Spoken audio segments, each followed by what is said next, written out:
আসসালামু আলাইকুম। আজকে আমরা একটি সাইটে এসেছি।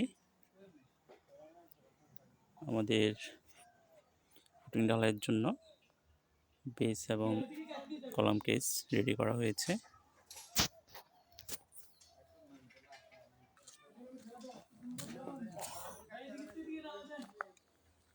আমরা ব্রিক চিপস দিয়ে আমাদের ঢালাইটা করব।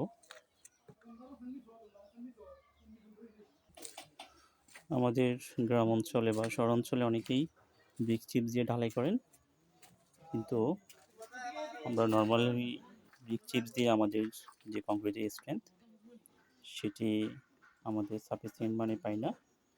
নর্মালি অ্যাজুয়াল ব্রিক চিপস দিয়ে 2200 পিএসআই স্ট্রেংথ পাওয়া যায়। তো আমরা হচ্ছে আমাদের ফুটিংয়ের জন্য আমরা 3000 পিএসআই কংক্রিট ডিজাইন করেছিলাম। সেজন্য আমরা এখানে একটি সুপার প্লাস্টিসাইজার ইউজ করতেছি। এটির নাম হচ্ছে কনফ্লাস SP337। এই কেমিক্যাল ব্যবহার না করলে আসলে আমাদের 3000 পিএসআই কংক্রিট আমরা কখনোই পাবো না। 3000 পিএসআই কংক্রিটের জন্য আমরা কেমিক্যাল ইউজ করতেছি।